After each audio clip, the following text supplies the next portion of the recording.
Hey out there, this is Friday, February 9th, 2018. And it's about 8:34 in the morning here in Northern California. And as usual, I want to get into a lot of different stuff, but I'm not much in the mood for pontificating, I got to tell you. The last few days have been really rough on me. To say I was under the weather or not feeling too frisky would be a dramatic understatement. I have been going through hell and was really wondering if I need to get to the doctor or, if I was going to end up dying. And I don't know what the hell it is. It could be the flu, it could be food poisoning. Um, It could be any number of things. I know they were chemtrailing so thoroughly, so thickly, so completely chemtrailing the sky here recently that I actually could notice the haze. And there was no other way to explain the haze. It's been dry, so there's not a lot of moisture that could end up in the air. It was very unusual. But then when you tie that in with this chemtrailing project, this geoforming or terraforming, geoengineering, weather modification, whatever you want to call it. Okay, there's no denying it. Ignorance is not bliss. If they're spraying some kind of bioweapon on the public at large, a lot of people would say, well, how could they be killing their own families and stuff? Well, not if your own family is inoculated, right, from the particular viruses they're spraying or biological, viral crap they're spraying on us. So I'm just saying, I don't want to sound paranoid, but I'll tell you what, the fact that the mainstream media to this day will not touch the fact that this program is going on, and it's been in full force for what I think we're going on a couple of decades now. They've been doing this, so no, this is not paranoia. Okay, these people are psychopaths that have control of the planet. This is all biblical too. Okay, I can point to the teachings of Christ where he says, "Look, yes, I came and I did what I did. I taught what I taught. All this is true. I am who I say I am." And for all intents and purposes, Jesus said, "If you have seen me, you've seen the Father." So for our purposes, knowing Jesus is good enough. It's like knowing God the Father. And so that's why it's so critical to have a relationship with this greatest man that ever lived in history. But he said that, look, I did this and that, and I left. I didn't leave you alone. I left you with this Holy Spirit, the Comforter, the Great Counselor, the Encourager, the Spirit of Truth. Okay, basically that's it. It's the Spirit of Truth. This is a spirit that wants the truth, the whole truth, and nothing but the truth to come out, to be poured all out upon humanity, and for the captives to be set free. Freedom is key to understanding what he was trying to bring us.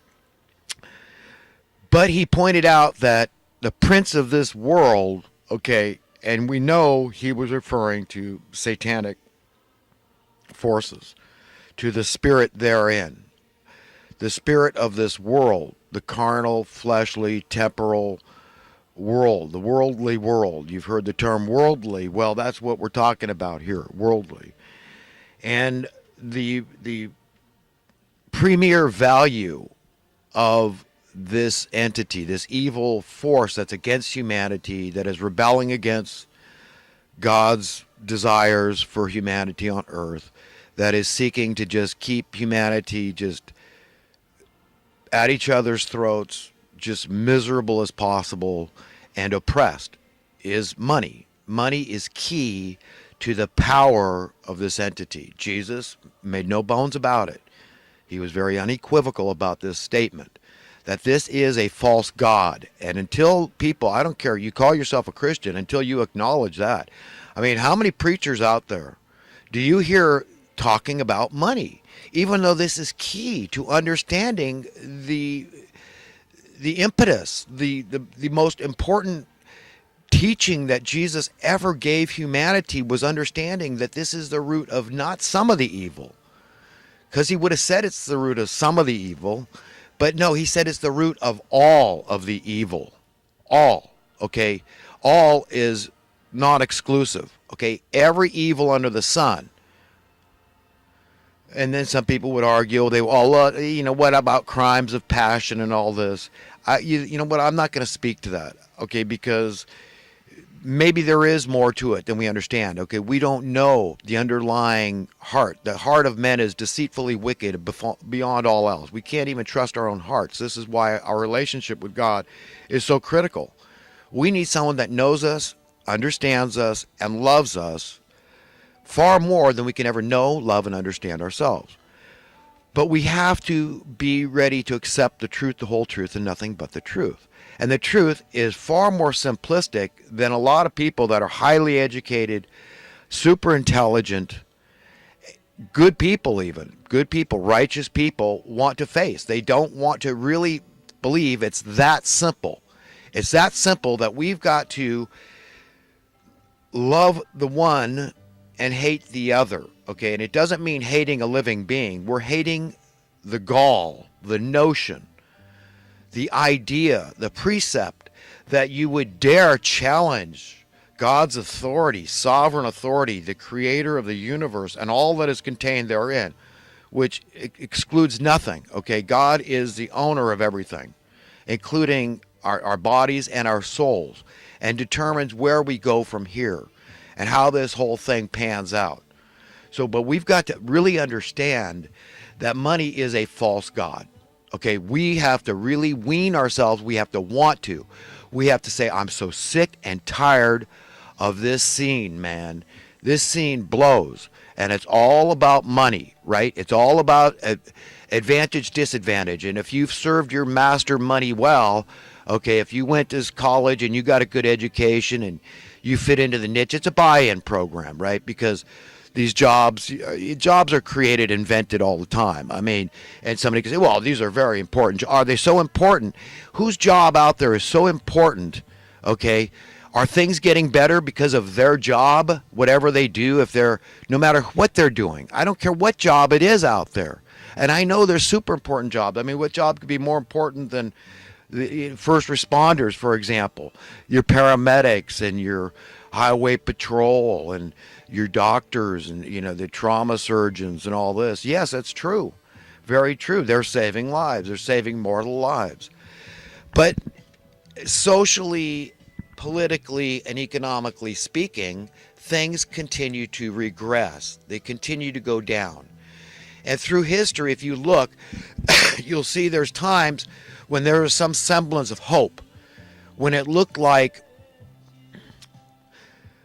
that humanity was going to be able to extricate themselves out of the maws of the evildoers that want us enslaved in perpetuity and more and more and more. Okay, these are insane people because they themselves know history. They know it never works. They know that what they set up is a pyramid scheme. So let's take a point in history when things were fairly, let's say, for lack of a better term, they were not as imbalanced. In other words, there wasn't such a great wealth and income disparity where poverty was starting to dry up. Let's just take America as a microcosm.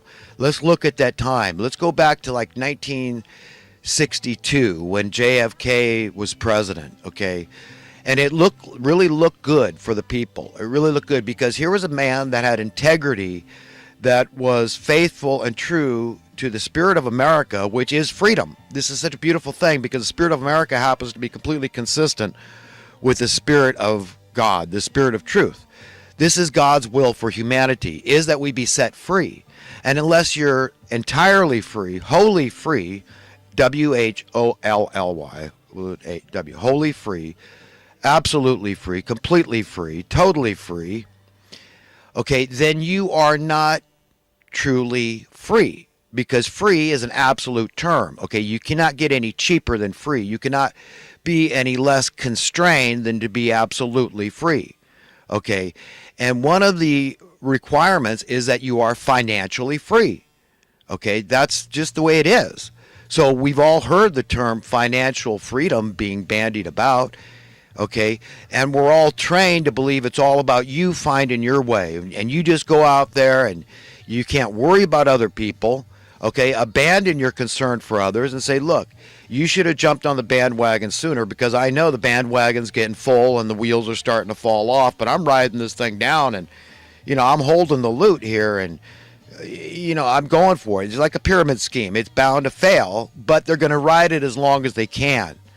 And this is why when I hear Alex Jones talk about this bubble, maybe he's thinking about something else than I am, but bubbles are never good. Like Adam Schiff was on the show, a great economist, was on the show recently with integrity. And, I don't want a job as an economist. I don't want a job as a lot of things. There's a lot of things I don't want to do that people are doing for money. There's so many things I wouldn't do for any amount of money. But, that's beside the point, okay? But there's good economists out there. There is. There's economists with integrity. They're good Americans. They believe in freedom and justice and mercy and the American way of doing things. And that is fairness on the up and up, above board, okay? And things have not been like that at all in America for a long time, since they murdered JFK, okay? That was pretty much nails in the coffin of America and our chance of finding freedom. Now, how does this tie into the Bible? Well, you know what? It's all about timing. Things are going to unfold, just like Jesus said, in God's time. It's not going to happen in our time. I'm going to take a second and plug in my computer. Hang on.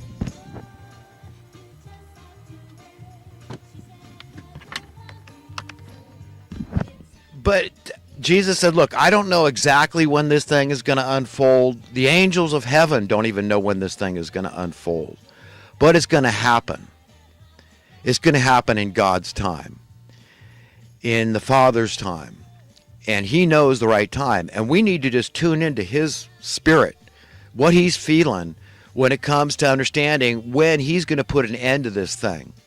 Because this whole cycle through history of letting humanity think, letting them have a taste of hope, that they're going to find freedom across the board, universal freedom for humanity at large, right? Full freedom, okay? That's an awesome idea of the captives being set free. And the way that happens gradually, gently, incrementally, is through sound economic policies, which is what JFK was into. Okay, this is the kind of thing I firmly believe Trump is into. This is why I don't blame Trump for anything that's happening in our economy. This whole thing with the stock market, it's ho-hum to me. It's a snoozer.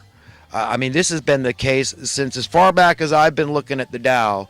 It's been up and down, and you know what? And people panic, and panic sells, and then people buy. They manipulate as much as they can, and we know there's collusion, and we know there's insider trading.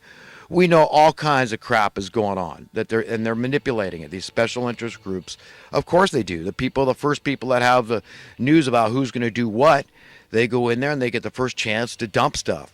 We know about day trading. We know about siphoning wealth by doing that, following these computer algorithms and all this. So I don't pay any attention to it. Yeah, they would like to wreck it up. They don't want Trump's policies to work. We got to all understand that, is that Trump is anti-establishmentarian. And that's why all these establishmentarians, when I saw that, okay, and that wasn't even the hook for me, but that sure solidified the hook.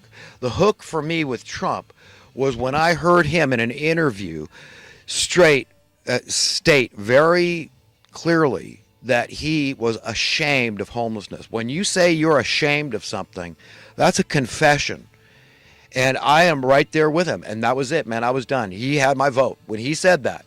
But I'm going to hold him to it. And you know what? I don't think I have to hold him to it. I believe the guy. I believe that he is a believer. I believe that God's been talking to Trump. What's so hard to believe? God talks to all of us. He talks to us in His Spirit. If you want to have communion with Him, it's not hard. He doesn't say, "Oh, well, you're just not clean enough, or you're just not pure enough, or you're just not righteous enough," to anybody. We all have equal access to God. He's able to forgive to the uttermost. His mercy extends into the